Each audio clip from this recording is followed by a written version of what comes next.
నమస్కారం. ఇటీవల కజకిస్తాన్లోని అల్మాటీ నగరంలో ఒకటి జరిగింది. నవభారత్ అంతర్జాతీయ వ్యాపార శ్రేష్ఠత సదస్సు 2025 అని. అవును. వినడానికి ఇది ఏదో పెద్ద వ్యాపార సమావేశంలా అనిపిస్తుంది కదా. కానీ మనం దీన్ని లోతుగా పరిశీలిస్తే అసలు కథ వేరే ఉంది. కరెక్ట్. ఇది కేవలం వాణిజ్య ఒప్పందాల గురించి కాదు. అస్సలు కాదు. మధ్య ఆసియాలో భారతదేశం తన పలుకుబడిని, అంటే సాఫ్ట్ పవర్ అంటారు కదా, దాన్ని ఒక కొత్త మార్గంలో ప్రదర్శించడానికి వేసిన ఒక పెద్ద వ్యూహాత్మక అడుగు. మీరు సాఫ్ట్ పవర్ అనే పదం వాడారు. అది చాలా ముఖ్యం. అంటే సైనిక శక్తి లేక డబ్బుతో కాకుండా ఒక దేశ సంస్కృతి, విలువలు, విధానాల ద్వారా ఇతర దేశాలను ఆకర్షించడం. అవును. ఈ సదస్సులో భారతదేశం సరిగ్గా అదే చేసింది. పైకి చూస్తే వ్యాపార విజయాలను జరుపుకోవడం దీని ఉద్దేశ్యం. కాని అసలు లక్ష్యం భారతదేశం ఆరోగ్య సంరక్షణ మరియు విద్యారంగాల్లో అభివృద్ధి చేసిన ఒక విజయవంతమైన నమూనాని మధ్యాసియా దేశాలకు ఎగుమతి చేయడం. ఇక్కడ ఒక విషయం మనం గమనించాలి. చాలా దేశాలు విద్య, ఆరోగ్యం అంటే అది కేవలం ప్రభుత్వం చేయాల్సిన ఖర్చు అనుకుంటాయి. కానీ భారతదేశం వాళ్ళకి ఏం చూపిస్తోందంటే ఇది ఖర్చు కాదు, పెట్టుబడి అని. ఖచ్చితంగా. మీరు మంచి డాక్టర్లను, ఇంజనీర్లను తయారు చేస్తే అది మీ దేశానికి ఆర్థికంగా బలం చేకూరుస్తుంది. ఈ ఒక్క ఆలోచన విధానంలోనే చాలా పెద్ద మార్పుంది. అవును. సామాజిక మౌలిక సదుపాయాలను ఆర్థిక చోదక శక్తిగా ఎలా మార్చవచ్చో భారతదేశం చేసి చూపిస్తోందన్నమాట. సరే, అయితే మనం ఈ విషయం లోతుల్లోకి వెళ్దాం.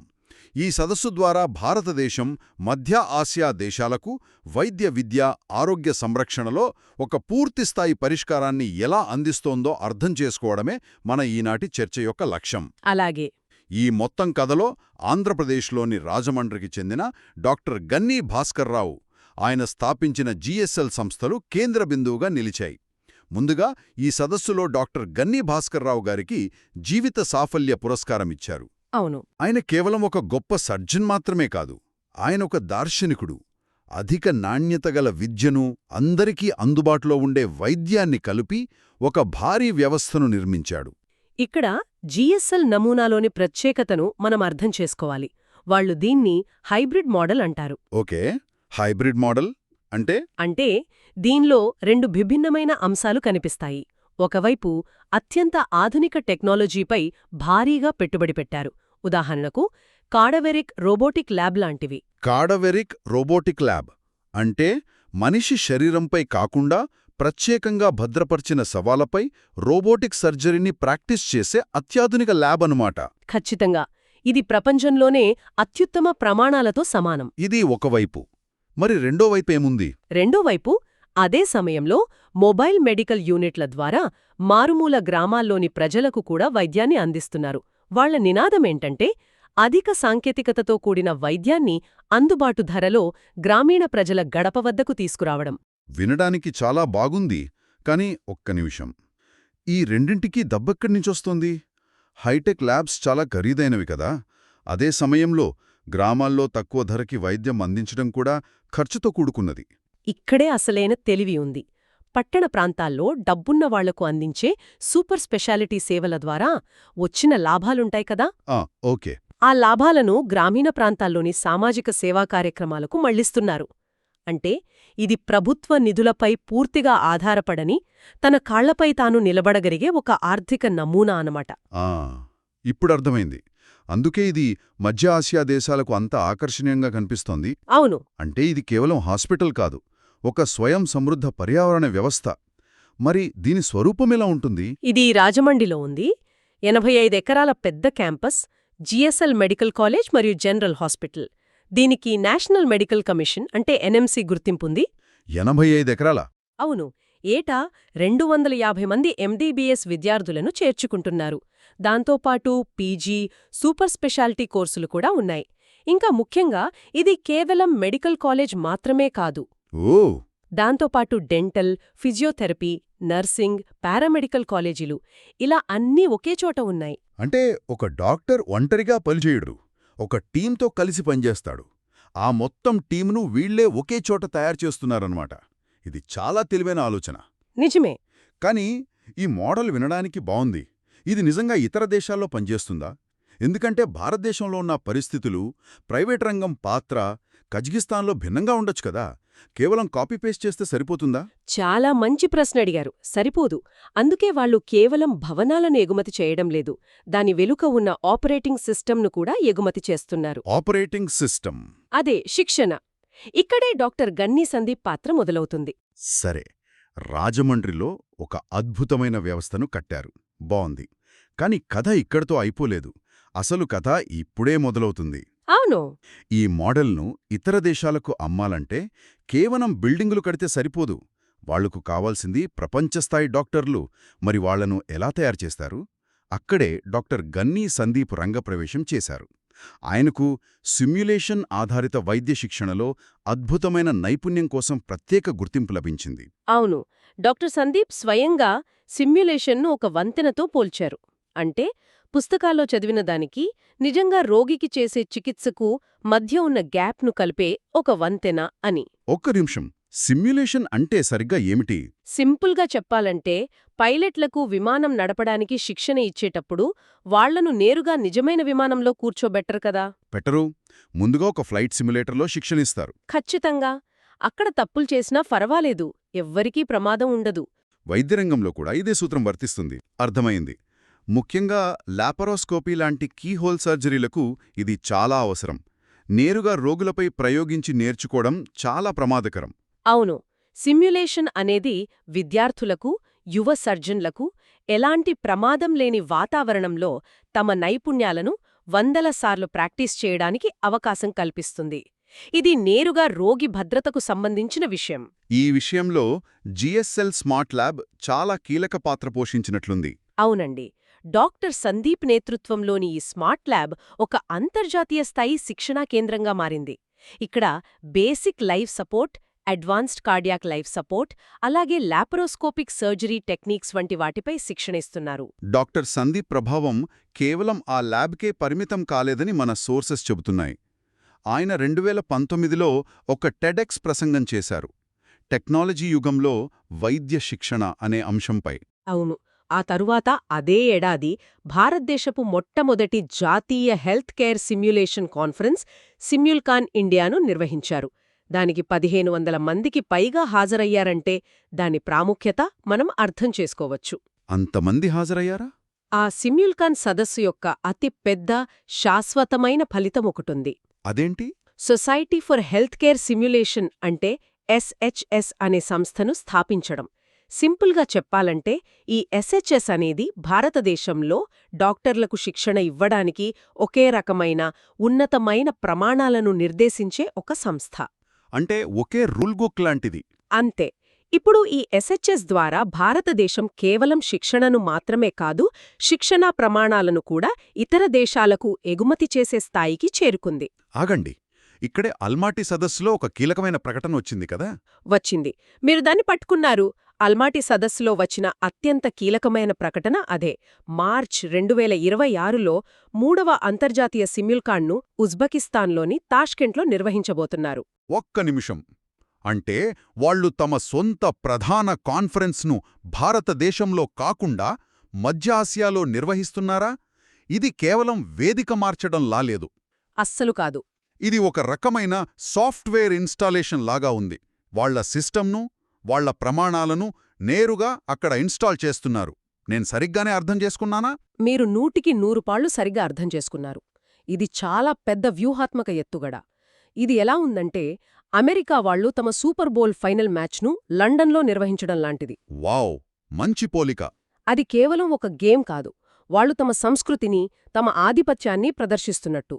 ఇక్కడ SHS కూడా అదే పని చేస్తోంది. మరి దీనివల్ల వాళ్లకొచ్చే లాభమేంటి? ఇప్పటివరకు ప్రపంచంలో ఇలాంటి శిక్షణా ప్రమాణాలను నిర్దేశించేవి ఎక్కువగా పశ్చిమ దేశాల సంస్థలే.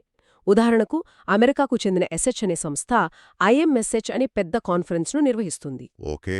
ఇప్పుడు SHS తాష్కెంట్లో ఈ కార్యక్రమం చేయడం ద్వారా ఆ పశ్చిమ దేశాల సంస్థలపై ఆధారపడకుండా మధ్య ఆసియా ప్రాంతంలో తానే ఒక కీలకమైన ప్రమాణ నిర్ధారక సంస్థగా ఎదుగుతోంది. అంటే భారతదేశం ఇప్పుడు రూల్స్ ఫాలో అయ్యే దేశం కాదు, రూల్స్ తయారు చేసే దేశంగా మారుతుందన్నమాట. ఖచ్చితంగా. ఇది చాలా పెద్ద విషయం. అయితే ఇన్ని వేల మంది డాక్టర్లను తయారు చేస్తున్నప్పుడు వాళ్ల నాణ్యతను ఎలా నిర్ధారిస్తారు? ఇది అక్రెడిటేషన్ అంటే గుర్తింపు యొక్క ఆవశ్యకతను ముందుకు తెస్తుంది. తప్పకుండా. ఇది అంతర్జాతీయ వైద్య విద్యలో ఒక పెద్ద సవాలు. ముఖ్యంగా అమెరికాలో ప్రాక్టీస్ చెయ్యాలనుకునే విదేశీ డాక్టర్లకు ఈసీఎఫ్ఎంజీ అనేది ఒక గేట్ కీపర్ లాంటి సంస్థ. అవును, ఈసీఎఫ్ఎంజీ. వాళ్ళు 2023 నుండి ఒక కొత్త, కఠినమైన నిబంధన పెట్టారు. దాని ప్రకారం విదేశీ డాక్టర్లు చదివిన మెడికల్ స్కూల్ తప్పనిసరిగా WFME చే గుర్తింపు పొందిన ఏజెన్సీలచే అక్రెడిటేషన్ పొందాలి. అంటే ఈసీఎఫ్ఎంజీ ఒక రూల్ పెడితే దాని ప్రభావం ప్రపంచమంతా ఉంటుందన్నమాట. ఈ ఒత్తిడికి కజకిస్తాన్ లాంటి దేశాలు ఎలా స్పందిస్తున్నాయి? కజకిస్తాన్ చాలా చురుకుగా ఉంది. వాళ్లు తమ అక్రిడిటేషన్ ప్రమాణాలను మెరుగుపరచడానికి జాతీయ, అంతర్జాతీయ నిపుణులతో ప్రత్యేక టాస్క్ ఫోర్స్లను కూడా ఏర్పాటు చేశారు. అంటే నాణ్యత విషయంలో వాళ్లు రాజీపడటానికి సిద్ధంగా లేరు. అందుకే భారతదేశం నుండి వస్తున్న ఈ నాణ్యమైన శిక్షణా ప్రమాణాల పట్ల వాళ్ళంత ఆసక్తిగా ఉన్నారు. అవును. సరే, శిక్షణ నాణ్యత బాగుంది, ప్రమాణాలు బాగున్నాయి. కానీ ఈ శిక్షణంతా జరిగేది హాస్పిటల్ భవనంలో కదా. ఒకవేళ భూకంపం వచ్చినా, తుఫానొచ్చినా ఆ హాస్పిటల్ నిలబడగలగాలి. ఇక్కడే స్మార్ట్ హాస్పిటల్ అనే భావన వస్తోంది. అవును. స్మార్ట్ హాస్పిటల్ అనగానే అందరూ హైటెక్ కంప్యూటర్లు, రోబోలు అనుకుంటారు. కాని దాని అసలు అర్థం అది కాదు. మరేమిటి? స్మార్ట్ హాస్పిటల్ అంటే స్థితిస్థాపకత, అంటే రెసిలియన్స్. ఎలాంటి విపత్తు సంభవించినా నిరంతరాయంగా పనిచేయగల సామర్థ్యం. దీనికోసం పర్యావరణ అనుకూల టెక్నాలజీలను వాడతారు. ఉదాహరణకు సౌర ఫలకాలు, విద్యుత్ నిల్వ చేసే బ్యాటరీలు. ఇవి ఆస్పత్రికి విద్యుత్ స్వయం ప్రతిపత్తిని ఇస్తాయి. దీనికేదైనా వాస్తవ ఉదాహరణ ఉందా? ఒక అద్భుతమైన ఉదాహరణ ఉంది. కరేబియన్లోని సెయింట్ విన్సెంట్ మరియు గ్రెనడైన్స్లో ఉన్న జార్జ్ టౌన్ హాస్పిటల్. ఓకే. దానిని స్మార్ట్ హాస్పిటల్గా మార్చిన తర్వాత ఒక పెద్ద తుఫాను వచ్చి దేశంలోని 39 ఇతర క్లినిక్లు దెబ్బతిన్నా ఈ ఒక్క ఆస్పత్రి మాత్రం నిరంతరాయంగా పనిచేస్తూనే ఉంది. వావ్! ఇప్పుడు ఆలోచిస్తే భారతదేశం మధ్య ఆసియాకు అందించే పరిష్కారం ఎంత సమగ్రంగా ఉందో. 1 నైపుణ్యం కోసం సిమ్యులేషన్ శిక్షణ, 2 స్థితిస్థాపకత కోసం స్మార్ట్ హాస్పిటల్స్ మౌలిక సదుపాయాలు. ఇదొక పూర్తి ప్యాకేజ్. అవును. ఒకవైపు సాఫ్ట్వేర్, మరోవైపు హార్డ్వేర్. రెండింటినీ కలిపి అందిస్తున్నారు. మరి ఈ వైద్య విద్యా సంబంధమైన విషయాల వెనకున్న భౌగోళిక రాజకీయ ప్రాముఖ్యతేమిది? దీని వెనక ప్రభుత్వాల మద్దతెంతవరకు ఉంది? ఈ సదస్సు వెనక ఉన్నతస్థాయి దౌత్యపరమైన ఆర్థిక మద్దతు చాలా స్పష్టంగా కనిపిస్తోంది. పురస్కార ప్రదానోత్సవానికి ముఖ్య అతిథిగా మిస్టర్ ఎస్ బులత్ హాజరయ్యారు. ఆయన కజకిస్తాన్ విదేశాంగ మంత్రిత్వ శాఖలో ఉన్నతస్థాయి దౌత్యవేత్త. అంటే ప్రభుత్వ ఆసక్తి, ఆమోదమున్నట్లే లెక్క. ఖచ్చితంగా. మరి భారతదేశం వైపు నుంచి కూడా అంతే స్థాయి ప్రాతినిధ్యం ఉన్నట్లుంది. అవును. మహారాష్ట్ర ఉప ముఖ్యమంత్రి దేవేంద్ర ఫడ్నవీస్ భార్య శ్రీమతి అమృతా ఫడ్నవీస్ కూడా ఈ కార్యక్రమంలో పాల్గొన్నారు. ఆమె కేవలం రాజకీయ నాయకుడి భార్య మాత్రమే కాదు. ఆమె స్వయంగా ఒక ప్రముఖ బ్యాంకర్, సామాజిక కార్యకర్త. కరెక్ట్. ఆమె హాజరు ఈ ప్రాజెక్టులకు ఆర్థిక మరియు రాజకీయ కేంద్రాల నుండి బలమైన మద్దతు ఉందని సూచిస్తుంది. ఇది ఆషామాషీగా జరుగుతున్న విషయం కాదు. అంటే ఇది కొత్తగా మొదలైన సంబంధం కాదనమాట. దీనికొక నేపథ్యం ఉందా? ఖచ్చితంగా ఉంది. గత కొన్నేళ్లుగా మెడికల్ వాల్యూ టూరిజం పేరుతో కజకిస్తాన్ నుండి చాలా మంది రోగులు చికిత్స కోసం భారతదేశానికి వస్తున్నారు. అంతేకాదు, కజకిస్తాన్ నేషనల్ మెడికల్ యూనివర్సిటీ అంటే కాజన్ NMU భారతదేశంలో తమ ప్రతినిధి కార్యాలయాన్ని కూడా ఏర్పాటు చేసింది. ఓహో, అలాగా. ప్రాజెక్టులకు పునాది వేసిందన్నమాట. సరే, ఈ మొత్తం విశ్లేషణను ఒక్కసారిగా చూస్తే భారతదేశం మధ్య ఆసియాకు కేవలం డాక్టర్లను లేదా హాస్పిటల్ బిల్డింగులను ఎగుమతి చేయడం లేదు. ఒక పూర్తిస్థాయి ఆరోగ్య సంరక్షణ పరిష్కారాన్ని అందిస్తోంది. దానిలో 3 ప్రధాన భాగాలున్నాయి. 1 GSL లాంటి ఒక విజయవంతమైన, కొలవగల నమూనా. అవును. 2 SHS వంటి ఒక ఆధునిక, అంతర్జాతీయ స్థాయి శిక్షణా ప్రమాణం. మరియు 3 స్మార్ట్ హాస్పిటల్స్ వంటి ఒక విపత్తులను తట్టుకోగల మౌలిక సదుపాయాల బ్లూప్రింట్. ఇది చాలా సమగ్రమైన వ్యూహం. నిజమే. అయితే ఈ కథనం అంతా భారతదేశం తన నమూనాను ఎగుమతి చేయడంపైనే దృష్టి పెట్టింది. కాని ఒక్క క్షణం భవిష్యత్తులోకి చూద్దాం. చెప్పండి. ఈ నమూనాను మధ్య ఆసియా దేశాలు యథాతథంగా స్వీకరించకపోవచ్చు. వారు దానిని తమ స్థానిక అవసరాలకు, పరిస్థితులకు అనుగుణంగా మార్పులు చేసి దానిలో కొత్త ఆవిష్కరణలు చేయడం మొదలుపెడితే ఏమవుతుంది? ఆసక్తికరమైన ఆలోచన. అంటే భవిష్యత్తులో ఈ దేశాలు తమ సొంత ప్రత్యేకమైన ఆరోగ్య సంరక్షణ పరిష్కారాలను అభివృద్ధి చేసి వాటిని తిరిగి ఇతర ప్రాంతాలకు, బహుశా భారతదేశానికి కూడా ఎగుమతి చేసే అవకాశం ఉందా? జ్ఞానం, సాంకేతికత ఎప్పుడూ ఒకే దిశలో ప్రయాణించవు. ఈరోజు భారతదేశం గురువు పాత్ర పోషిస్తోంది. కాని రేపు అదే శిష్యుల నుండి మనం కొత్త పాఠాలు నేర్చుకోవచ్చేమో. ఇది ఆలోచించాల్సిన విషయం.